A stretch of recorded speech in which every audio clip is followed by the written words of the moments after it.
ప్రేక్షకులందరికీ నమస్కారం. మరియు మా యూట్యూబ్ ఛానల్‌కి మీ అందరికీ స్వాగతం. ప్రేమ అంటే మాటల్లో చెప్పేది కాదు, చేతల్లో చూపించే త్యాగం. అందుకే లోకమంతటి త్యాగాన్ని తన భుజాలపై శిలువ మీద మోసుకొని వెళ్ళిన యేసుక్రీస్తు గురించి, అందులో ఉన్న రహస్యాల గురించి ఈరోజు మనతో పాటు చర్చించడానికి కిరణ్ మోహన్ గారు బేరన్ బైబిల్ కాలేజ్ బెంగుళూరులో పనిచేస్తూ, ఎన్నో సంఘాల్లో పరిచర్య చేస్తూ ఆయన జీవితాన్ని నడిపిస్తున్నారు. కిరణ్ మోహన్ గారు, మీకు ఈ యొక్క కార్యక్రమమునకు హృదయపూర్వక వందనాలు తెలియజేస్తున్నాను. Thank you so much for invite. God bless you. దేవుడు మిమ్మల్ని దీవించును గాక. నన్ను ఆహ్వానించినందుకు మీకు వందనాలు తెలియజేసుకుంటున్నాను. మరి గుడ్ ఫ్రైడే అంటే ఆ రోజు యేసుక్రీస్తు ప్రభువారిని మరణించిన దినంగా జరుపుకుంటాము. అంతటి దారుణమైన మరణం జరిగిన తర్వాత కూడా మనం ఎందుకు దాన్ని మంచి దినంగా భావిస్తున్నాము? దీని వెనుక ఉన్నటువంటి అసలు నిజమైన రహస్యాన్ని మీరు మాతో పంచుకోగలరా? అందరికీ దేవుని నామమున మహిమ, ఘనత, ప్రభావము చెలును గాక. మీ అందరికీ నా వందనాలు. సకల లోకంలో జరుపుతున్న గొప్ప సన్నివేశమైన గుడ్ ఫ్రైడే గురించి మనము చెప్పుకోవాలంటే అది త్వరలో రాబోతున్నది. కానీ ఏ రోజు కూడా ఒకరి మరణాన్ని మంచి అని చెప్పడానికి లేదు. యేసుక్రీస్తు వారు పొందిన మరణము చాలా చాలా ఘోరమైన మరణము. అయినప్పటికీ ఆ ఘోరమైన మరణమైన ఆ రోజును గుడ్ ఫ్రైడే అనగా మంచి శుక్రవారం అని ఎందుకు సంబోధిస్తాము, ఎందుకు మనము దాన్ని మన జీవితంలో అన్వయించుకుంటామంటే, యేసుక్రీస్తు వారు చనిపోవడం వల్ల, యేసుక్రీస్తు వారు తన యొక్క ప్రాణం పెట్టడం వల్ల ఈ లోకానికే మేలు కలిగింది. మొట్టమొదటిగా లోకంలో లోకోక్తి ఏంటంటే దుష్ట శిక్షణ, శిష్ట రక్షణ. అది లోకంలో ఎవరు కూడా మంచి వాళ్ళు లేరు, అందరూ దుష్టులే. బైబిల్ చెప్తుంది అందరూ పాపం చేసిన వాళ్ళే. సో దుష్టులను శిక్షించుకోకపోతే ఇక మానవాళి మిగలదు. కానీ యేసుక్రీస్తు యొక్క స్లోగన్, యేసుక్రీస్తు యొక్క మాట ఏంటంటే దుష్ట రక్షణ, శిష్ట సంరక్షణ. అది చాలా గొప్ప విషయం. అందుకనే ఈ లోకం పాపంతో నిండినప్పుడు పాపాన్ని రక్షించాలంటే, పాపాన్ని క్షమించాలంటే ఒక పరిశుద్ధమైన రక్తము చిందించబడాలి. పరిశుద్ధమైన రక్తము చిందించబడాలంటే ఒక బలియాగము జరగాలి. ఆ పరిశుద్ధమైన, నిందారహితమైన, నిష్కలంకమైన బలి మన యేసుక్రీస్తు వారు. ఆయన మన దేవుడై ఉండి మన కొరకు ఈ లోకానికి వచ్చి మన పాపములు క్షమించడానికి ఈ లోకానికి రావడమే కాకుండా, పాపములో, అపరాధములో చనిపోయిన మనుషులను తప్పులు చేస్తూ వారిని వారు రక్షించుకోలేని స్థితిలో ఉన్నప్పుడు, ఊబిలో కూరుకుపోయినప్పుడు అట్టి వారి కోసం యేసుక్రీస్తు వారి లోకానికి వచ్చారు. రక్తము చిందించకుండా పాప పరిహారము లేదని బైబిల్ చెప్తుంది. ఆ రక్తము పరిశుద్ధమై ఉండాల. ఆ పరిశుద్ధ రక్తము యేసుక్రీస్తు ఒక్కరిదే కావు. ఎందుకంటే పరిశుద్ధాత్మ వారి ద్వారా కన్యక గర్భం ధరించి యేసుక్రీస్తు వారు పుట్టారు. సో నిష్కళంకమైన, నిర్దోషమైన, క్షమించు రక్తం ఆయనలో ఉంది. కాబట్టి ఆ రక్తం మనలో ప్రోక్షించబడాలంటే ఆయన బలి మనకి అవసరం. సో యేసుక్రీస్తు వారి బలియాగము ఈ లోకానికి రక్షణ తీసుకొచ్చేది ఒక ఆస్కారము. కాబట్టి అది ఘోరమైన మరణమైనప్పటికీ అది మనుషులకు, మానవాళికి ఎంతో ఆనందాన్ని, సంతోషాన్ని మరియు పాప క్షమాపణ, మెయిన్ థింగ్ పాప క్షమాపణ కలిగింది. ఎందుకంటే ఇతరుల మేలు కోసం చేసిన త్యాగం, యేసుక్రీస్తు వారు ఇతరుల మేలు కోసం చేసిన త్యాగం. మన జీవితంలో కూడా ఎవరో మన కొరకు త్యాగం చేసుంటారు. త్యాగము చేయటం అంటే వారికి ఉన్నదాన్ని ఇతరులకు వెచ్చం చేయటం, ఇతరులకు లేనిదాన్ని గమనించి వారి కోసం తన ఏదన్నా వెచ్చం చేయటం. యేసుక్రీస్తు వారు మనలో ఉన్న పాపాన్ని తీసివేయడానికి మనం తీసుకోలేం. కాబట్టి ఆయన ప్రాణాన్ని మన కోసం ఇచ్చి, ఆయన ప్రాణాన్ని మన కోసం త్యాగం చేశారు. అంతేకాకుండా ఆ చేసిన త్యాగాన్ని బట్టి బైబిల్ ప్రకారం చూసినట్లయితే యేసుక్రీస్తు వారి యొక్క మరణం కూడా అలాంటిదే. ఎట్లా అనేది యెషయా గ్రంథము 53వ అధ్యాయం 5వ వచనంలో చూసిన ప్రకారము మన అపరాధముల కోసము ఆయన గాయపడెను, మనల్ని విడిపించడానికి యేసుక్రీస్తు వారు గాయపడ్డారు. సో శుభ శుక్రవారం అని ఎందుకు మనం అంటామంటే, ఒక మనిషి ఘోరంగా చనిపోయినా కూడా, ఘోరంగా చంపబడినా కూడా, ఆ న్యాయపు తీర్పు తీర్చబడి చంపినబడినా కూడా, ఆ మరణం వెనకాల ఉండవాళ్ళు వచ్చిన మొట్టమొదటి ఆశీర్వాదం ఏంటంటే, మన కొరకు ఆయన చనిపోయి మనల్ని పాపం నుండి విముక్తి కలిగించారు. అంతేకాకుండా మార్కు సువార్త 10వ అధ్యాయం 45వ వచనం ప్రకారము మనుష్య కుమారుడు అనేకుల విమోచన క్రయధనముగా ఈ లోకాన్ని తన ప్రాణానికి ఇచ్చుటకు వచ్చాడు. మన పాపాల కోసం తన ప్రాణం పెట్టాడు. ఇప్పుడు ఉదాహరణకి మనము బైక్ లో వెళ్తున్నప్పుడు కానీ, కారులో వెళ్తున్నప్పుడు కానీ, ట్రాఫిక్ లో మనం సిగ్నల్ బ్రేక్ చేస్తే ఏమవుతుందండి, మనం ఫైన్ కట్టాలి. మనం ఫైన్ కట్టవలసిన పరిస్థితుల్లో ఎవరైనా వచ్చి, సార్ మీరు కట్టబాకండి, మీ ఇబ్బంది నేను కడతాను అని అంటే మనకి ఎట్లా ఉంటది, చాలా సంతోషిస్తాం. అరే ఎవరో వచ్చి తెలియని వారు ఎవరో వచ్చి, సార్ మీరు పక్కకి వెళ్ళండి సార్, మీ ఫైన్ నేను కడతానంటే మనకి ఎంత సంతోషంగా ఉంటది. అలాంటిది పాపంలో చచ్చిన మనల్ని, పాపంలో చచ్చిన మానవాళిని తన ప్రాణం పెట్టి పరలోకాన్ని తీసుకువెళ్ళడానికి ఈ లోకం యేసుక్రీస్తు వచ్చాడు. కాబట్టి యేసుక్రీస్తు యొక్క ఘోరమైన మరణము అది దుఃఖకరమైన సంఘటన అయినప్పటికీ it is a very blessing, it's a very blessed day. ఎందుకంటే మనము పాపము నుండి రక్షింపబడ్డాం, పాపం నుండి బయటికి తీసుకుని రాబడ్డాం. అంతేకాకుండా ఆయన ఇచ్చిన శక్తి అనిక్షణ బలం బట్టి ఆయన బాధపడినప్పటికీ మన బాధలన్నింటినీ తన మీద వేసుకొని, మన కష్టాలన్నింటినీ తన మీద వేసుకొని, మన పాపాలన్నింటినీ తన మీద వేసుకొని, తనకుండా గొప్పతనాన్ని మనకిచ్చి ఈ లోకంలోనికి వచ్చి, అందుకనే మనం జ్ఞాపకం పెట్టుకోవాల్సిన విషయం ఏంటంటే, ఇతరుల మేలు కోసం జరిగిన ఒక సంఘటన గుడ్ ఫ్రైడే. అందుకని దాన్ని గుడ్ అంటాము. రెండోదిగా చూసుకుంటే అది ప్రేమకు చిహ్నం. ఎటువంటి ప్రేమ అంటే ఏమి ఆశించండి ప్రేమ. మనుషుల ప్రేమ తాత్కాలికము, సర్కమ్స్టాన్షియల్, పరిస్థితార్థమైన ప్రేమ. భార్య భర్తను ప్రేమిస్తుంది ఎప్పటి వరకు, భర్త మంచిగా పోషి తీసుకొని సంపాదించుకొని వచ్చినప్పుడు. భర్త భార్యను ప్రేమిస్తారు ఎంతవరకు, భార్య వండి పెట్టినంత వరకు. పిల్లలు తల్లిదండ్రులు ప్రేమించినంత వరకు, ఉద్యోగం చూసుకునేంత వరకు. తల్లిదండ్రులు పిల్లల్ని ప్రేమిస్తుంటే వాళ్ళు పోషించాలి. కాబట్టి మనిషి ప్రేమ స్వార్థమైన ప్రేమ, కానీ యేసుక్రీస్తు ప్రేమ స్వార్థమైన ప్రేమ. యోహాను సువార్త 3వ అధ్యాయం 16వ వచనం చూసినట్లయితే, దేవుడు లోకం ఎంతో ప్రేమించాడు, లోకం అంటే అందరినీ ప్రేమించాడు. ఆ ప్రేమను బట్టి మనకి ఒక మార్గం కలిగింది ఏంటంటే, శాశ్వతమైన, ఏమి ఆశించని, ఏమి ఎదురు చూడని ప్రేమ. ఆ ప్రేమను కనపరుచుకోవడానికి యేసుక్రీస్తు లోకానికి వచ్చారు. కాబట్టి ఆ గుడ్ ఫ్రైడే రోజున మన మేలు కొరకు తన ప్రేమను చూపిస్తూ, శాశ్వతమైన ప్రేమను చూపిస్తూ, శాశ్వతమైన ప్రేమతో మనల్ని ప్రేమించి ఈ అశాశ్వతమైన లోకంలో మనము దీవించబడి తిరిగి వాళ్ళ శాశ్వతమైన పరలోకానికి వెళ్ళాలనే ఆలోచనతో అటువంటి ఘోరమైన, మరణాంధకరమైన, ఎంతో రోదనతో, బాధతో కూడిన సిలువను యేసుక్రీస్తు వారు స్వీకరించి ఆ ఘోరమైన సిలువను, మరణాన్ని మన కొరకు మంచిగా చేశారు. అందుకే ఈ గుడ్ ఫ్రైడే అనేది మనకి చాలా చాలా ఆశీర్వాదదాయకము. అంతేకాకుండా మనలో ఉన్న గొప్ప పాపను తీసివేసి మనకి రావాల్సిన శిక్ష, ప్రతి తప్పుకు శిక్ష ఉంటది, ప్రతి తప్పుకు శిక్ష ఉంటది. మన శిక్ష తన మీద వేసుకొని మనల్ని శిక్ష లేకుండా, పాప శక్తి లేకుండా, పాపపు శక్తి నుండి, పాపపు ప్రసన్నత నుండి, పాపపు విషయం బయటికి తీసుకొని వెళ్ళి మనల్ని ఆ పరలోక మార్గం నిలబెట్టడానికి మానవాళి కొరకు దేవుడు ఈ లోకానికి పనిచేశాడు. కాబట్టి యేసుక్రీస్తు ఒకే మాట అన్నారు, ప్రయాసపడి భారం మోచున్న సమస్త జనుల నా దగ్గర రండి, నేను విశ్రాంతిని. నా విశ్రాంతి ఏంటంటే పరలోక ప్రవేశం. ఈ లోకంలో పాపంతో, శ్రమతో ఎన్నో రకాలుగా మనం బాధపడుతున్నాం. అన్ని బాధలకు, అన్ని కష్టాలకు, అన్ని ఇబ్బందులకు, అన్ని సిచ్యువేషన్స్ కి, అనారోగ్యానికి, ప్రతి ఒక్క లోకంలో కనపడే ప్రతి ఒక్క కష్టమైన దానికి సిలువ మరణం అనేది ఒక నాంది.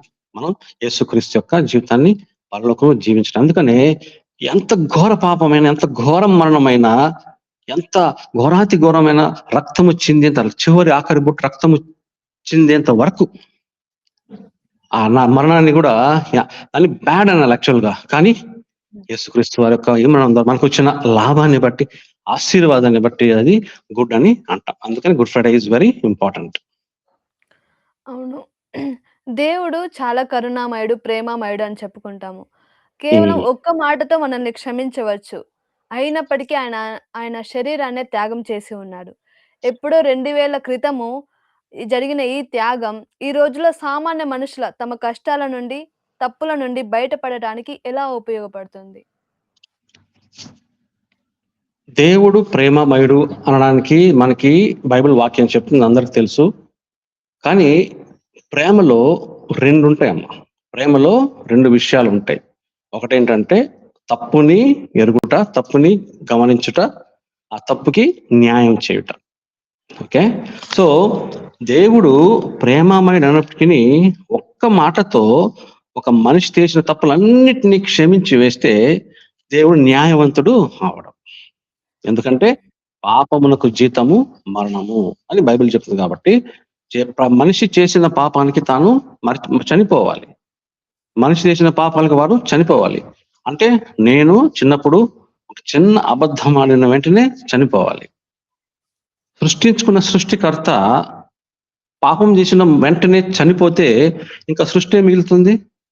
దేవుడు అందుకనే న్యాయబద్ధంగా మనకి ఒక జీవితాన్నిచ్చి క్రమక్రమంగా మనకి నేర్పిస్తూ ఒక్క మాటతో మనల్ని క్షమించేదే కాకుండా ఆయన క్షమాపణ పొందిన మనుషులు దేవునికి దగ్గరై తిరిగి ఆయన ఎద్దకు వెళ్ళాలనే ఆలోచనతో, అంతేకాకుండా శ్రమను అనుభవించడానికి మనకి ఎందుకంటే సిలువ శ్రమ మరణము ఆ ఎదుర్కోవాలంటే మనం అనుభవించాలంటే ఏ మనిషికి చేత కాదు. ఏ మనిషి వల్ల అవదు, దేవుడు తప్ప. సో ఈ ప్రశ్నకు సమాధానం చెప్పాలంటే దేవుడు పవిత్రుడు మరియు న్యాయస్థుడు. దేవుడు పవిత్రుడు మరియు న్యాయస్థుడు. తనను ప్రేమించేవారు, తనను వెంబడించేవారు పవిత్రంగా ఉండాలని, న్యాయముగా ఉండాలని కోరుచు. అంతేకాకుండా రోమిలకు రాసిన పత్రికలో మనం 6వ అధ్యాయము 23వ వచనం చూసినట్లయితే పాపపు జీతము మరణము. పాపము చేస్తే ఖచ్చితంగా చనిపోవాలి. నేను పాపం చేస్తే నేను చనిపోవాలి. కానీ దేవుడు న్యాయస్థుడు కాబట్టి నేను పాపం చేస్తే నా మీద ప్రేమ చూపించి యేసుక్రీస్తుని మరణానికి తీసుకొని వెళ్ళాడు. అంటే అర్థం ఏంటి? ఒక మాటలో చేసే దేవుడు చేతుంటే, ఒకే మాటలో మనం క్షమించుంటే ఎన్ని కష్టాల మధ్య, ఎన్ని బాధల మధ్య, ఎన్నిసార్లు దేవుని చేత దీవించబడి కూడా ఎన్నో సార్లు మనం దేవుని ధిక్కరిస్తూనే ఉంటాము. మన దేవుడిని వెంబడించడానికి విరుద్ధంగా చేస్తూనే ఉంటాం. ఒక్కసారి పాపం, సరే నీ పాపం క్షమించబడడం కాకనంటే దేవుడిని మర్చిపోయేవాళ్ళు మనుషులు. దేవుడే లేకుండా ఉండేది. అందుకే దేవుడు ఏమనంటే ఆయన పరిశుద్ధుడు కనుక ఆయన పరిశుద్ధంగా ఉంచాలంటే మనము దేవుడు పాపాన్ని చూడలేడు. పరిశుద్ధుడు కనుక దేవుడు పాపాన్ని చూడలేడు. హబక్కుకు గ్రంథము 1వ అధ్యాయం 13వ వచనంలో దేవుడు పాపాన్ని చూడలేడు అని ఉంది. అంటే ఏంటంటే పాపము జరిగినప్పుడు దానికి శిక్ష తప్పనిసరిగా ఉన్నది. కానీ మనము పాపము చేసిన తర్వాత శిక్ష యేసుక్రీస్తు మీద వేసి మనల్ని నిర్దోషులుగా నిలబెట్టడానికి యేసుక్రీస్తు వారి లోకానికి రావాల్సి వచ్చింది. అంతేకాకుండా రక్తము లేకుండా క్షమ లేదు అని మనం ఇంతకుముందే అనుకున్నాము. సో రక్తం లేకుండా మనము శిక్షించబడుతుండాలంటే ఏం చేయాలా? రక్తము చిందించబడాల, పాపము లేని రక్తం చిందించబడాల. అందుకనే ఇదంతా దేవుని ప్రణాళికబద్ధముగా ఈ లోకాన్ని దేవుడు సృష్టించుకున్నాడు.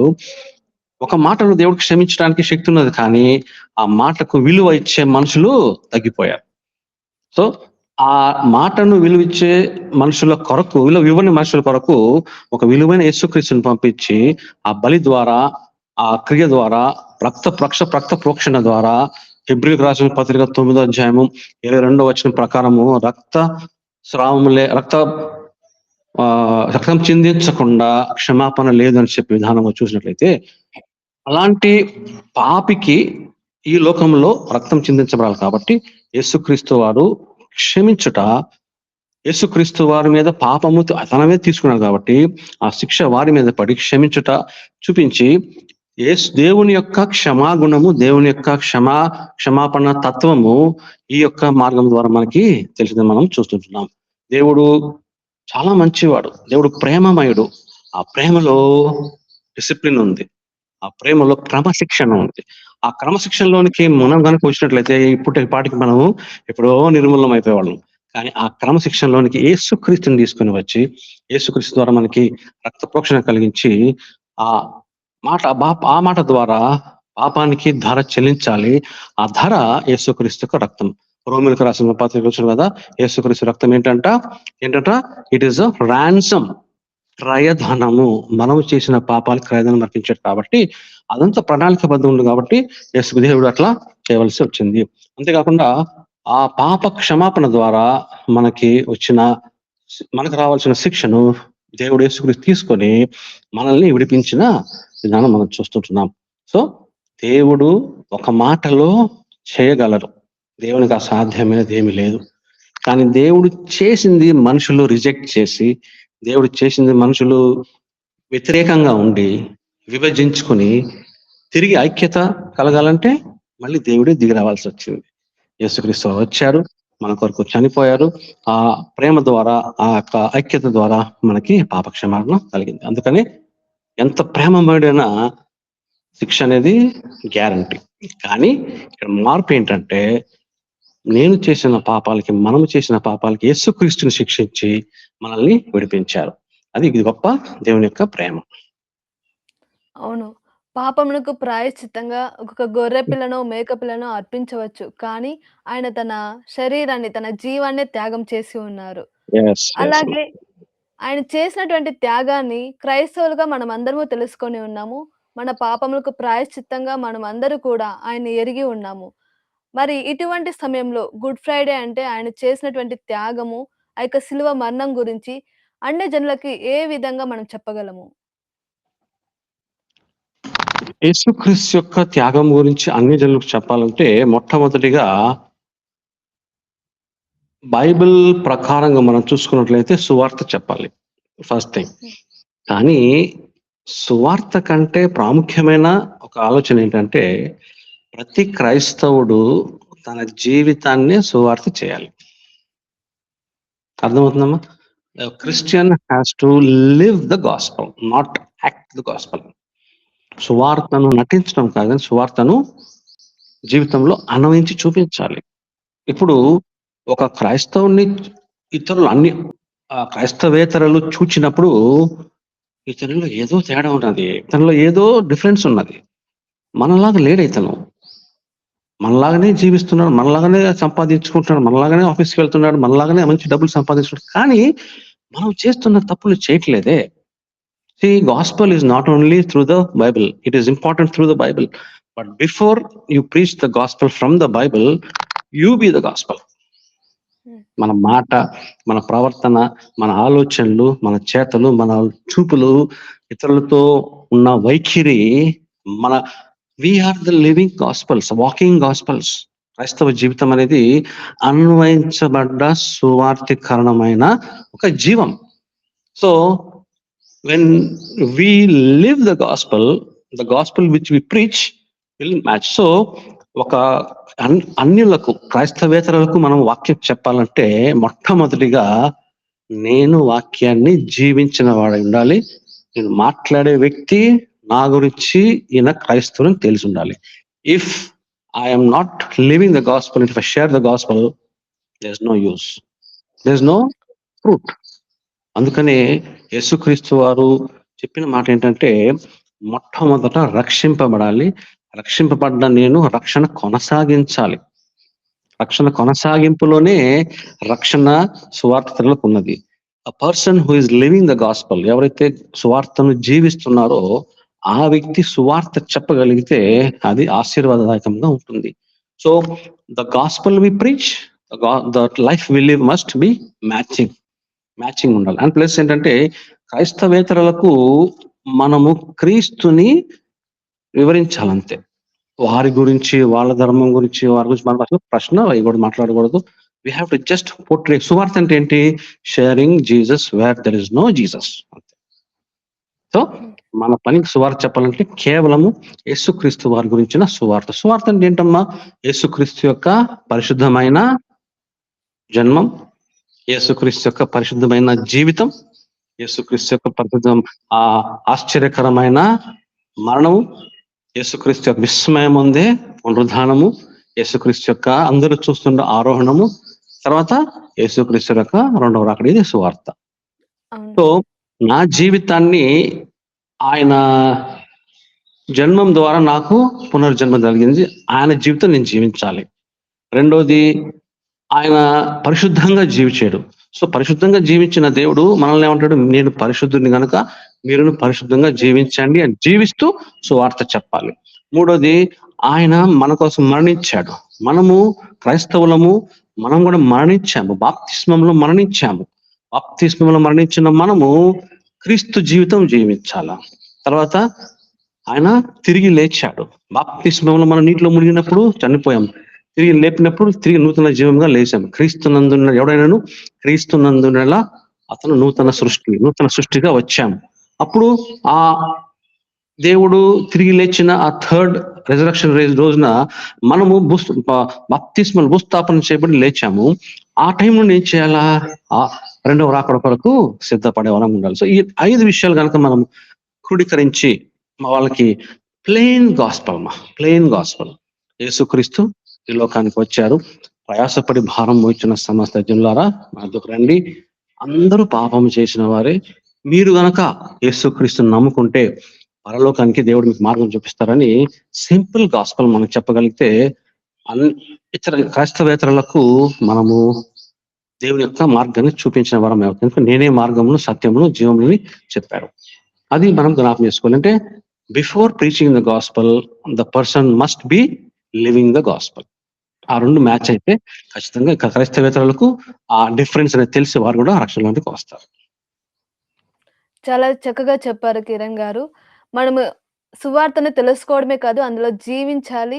మన జీవితాల ద్వారా ఇతరుల జీవితాల్ని మార్చాలి. అలాగే Yes. దేవుడు ఎలాగైతే పరిశుద్ధుడై ఆయన పోలిక చొప్పున మనం కూడా నడుచుకోవాలో, ఇలాంటి ఎన్నో మాటలు మీరు మాకు చెప్పి ఉన్నారు.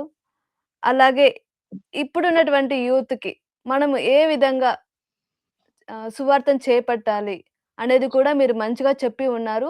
సో, ఎవరైతే కేవలం నామకార్థపు క్రైస్తవులుగా ఉండకుండా, మనము మన జీవితాల్లో అప్లికబుల్ చేసుకొని, దేవుని వలె మనము జీవించుటకు అందరూ ముందుకు వెళ్తారని ఆశిస్తున్నాను. ఎంతో అమూల్యమైన వివరాలను, అలాగే గుడ్ ఫ్రైడే గురించి దేవుడు చేసినటువంటి శిలువ త్యాగాన్ని మీరు మాతో పంచుకున్నందుకే మీకు వందనాలు తెలియజేస్తున్నాను అయ్యగారు. Thank you so much. వీక్షించిన ప్రేక్షకులు గూడా మనము ప్రేమ అంటే కేవలం మాటల్లో చెప్పడమే కాదు, ఇతరులు ఎవరైనా ఇబ్బందుల్లో, ఇరుకుల్లో ఉన్నప్పుడు మనము వారికి ఏదో కొంతైనా హెల్ప్ చేస్తూ, సహాయం చేస్తూ, మన జీవితాల ద్వారా త్యాగాన్ని చేయటమే దేవుడు కూడా మన నుండి కోరుకునేది. ఈ గుడ్ ఫ్రైడే సందర్భంగా మీరు కూడా దే కేవలం చర్చికి వెళ్ళడమే కాదు, మన జీవితాల్లో దేవుడు చేసినటువంటి త్యాగాన్ని, ఆ యొక్క మరణాన్ని మనమందరూ గుర్తు చేసుకొని కిరణ్ గారు మీరింకా ఏమన్నా చెప్పాలనుకుంటున్నారా? ఈ సందర్భంగా మనం చెప్పిన రీతిగా ఈ లోకానికి ప్రేమ చాలా తక్కువైపోతుంది. ఈ లోకంలో ప్రేమ సన్నగిల్లిపోతుంది. అంటే యేసుక్రీస్తు వారు చెప్పిన కొన్ని చిహ్నాలు ఆఖరి దినాలకు, చివరి రోజుల్లో ప్రేమ చల్లారిపోతుంది. అన్నదమ్ముల మధ్య, తల్లిదండ్రుల మధ్య, స్నేహితుల మధ్య అక్రమం పెరిగిపోతుంది. ఇప్పుడు సువార్త చెప్పేది ఎంత ఇంపార్టెంటో అంతకంటే ప్రాముఖ్యంగా యేసుక్రీస్తు యొక్క రెండవ రాకడ గురించి చెప్పేది చాలా ఇంపార్టెంట్. సో ప్రతి మాట, ప్రతి మెసేజ్, ప్రతి సమయం అవకాశం వచ్చినప్పుడు సువార్త చెప్పడమే కాకుండా సువార్త చెప్పిన తర్వాత దేవుని రాకడ గురించి చాలా మనము ఫోకస్ చేయాలి. ఎందుకంటే అది సాధ్యంలో చాలా దగ్గరలో ఉన్నది. అది రేపు వస్తుందో, ఎల్లుండి వస్తుందో, తర్వాత 10 సంవత్సరాలు వస్తుందో అది అనవసరం. But we have to be ready for the second coming of the lord Jesus Christ. రెండవ రాకడ కొరకు మనం సిద్ధంగా ఉండాలి. సువార్త చెప్పటం one side of the coin. ఇప్పుడు ఏమైపోయిందంటే సువార్త నా యొక్క బైబిల్ జ్ఞానము మరి దేవుడు ఇచ్చిన జ్ఞానం బట్టి సువార్త చెప్పటము ఒక సైడ్ ఆఫ్ ద కాయిన్ అయితే, సువార్తతో పాటు రెండవ రాకడ గురించిన అవగాహన, రెండవ రాకడ గురించి చెప్పవలసిన అవసరత, రెండవ రాకడ గురించి చెప్పవలసిన అగత్యమైన విషయం ఏంటంటే దేవుడు వస్తున్నాడు. మనము ఈ లోకంలో జీవించడమే కాదు, ఆయన రాకడ కొరకు మనం సిద్ధపడాలని చెప్పి సువార్తతో పాటు, సువార్తతో కలుపుతూ, if one side of the coin is the gospel, the second side of the coin must be the second coming of the lord Jesus. నా వంతు అదే. ఎందుకంటే రెండవ రాకడకు మనము సిద్ధపడాలంటే సువార్త చెప్పాలి, సువార్త జీవించాలి. సువార్త చెప్పి రెండవ రాకడ గురించి చెప్పకపోతే ఏమవుతుంది? అది కొంచెం వెలితిగా ఉంటది కాబట్టి, నా దేవుడు నాకిచ్చిన జ్ఞానాన్ని బట్టి, నాకిచ్చిన దేవుని యొక్క శక్తిని బట్టి gospel has to follow the second coming message has to follow the gospel. అది చాలా ప్రాముఖ్యం. ఇటువంటి అవకాశం ఇచ్చిన మీకు నాకు హృదయపూర్వక వందనాలు. ఈ లోకానికి చెప్పే ఒకే మాట, దేవుడు ఈ లోకాన్ని ప్రేమించి మన కొరకు ఈ లోకానికి వచ్చారు. ఆ యేసుక్రీస్తుని నమ్ముకుంటే మనకి రక్షణ కలుగుతుంది. రక్షణ పొందిన మనం రక్షణ కొనసాగిస్తూ ఆయన రాకడ కొరకు సిద్ధపడుతూ మనల్ని మనం సిద్ధపరచుకొని దేవునికి మనం సిద్ధపడాలని దేవుడు కోరుచున్నాడు. కాబట్టి అట్టి జీవితము మనందరికీ దేవుడు ఇచ్చి మనల్ని దీవించును గాక. ఆమేన్. చాలా థ్యాంక్ యూ అయ్యగారు. గుడ్ ఫ్రైడే ఉన్నటువంటి ఆ యొక్క సిలువ త్యాగాన్ని గురించి మీరు మాకు ఎంతో చెప్పి ఉన్నారు. చూసిన ప్రేక్షకులు కూడా కేవలం గుడ్ ఫ్రైడే రోజు చర్చ్‌కి వెళ్ళడమే కాదు, మన జీవితాల్లో సువార్త చెప్పే మాదిరిగా మనము ఉండాలని ఆశిస్తున్నాను. చు చూసినటువంటి ప్రతి ఒక్కరు కూడా మన జీవితాన్ని మార్చుకోవాలని కూడా కోరుకుంటున్నాను. మీ అందరికీ కూడా నా వందనాలు తెలియజేస్తున్నాను. మరలా వచ్చే మళ్ళీ ప్రోగ్రామ్‌తో మళ్ళీ కలుసుకుందాం. అంతవరకు సెలవు.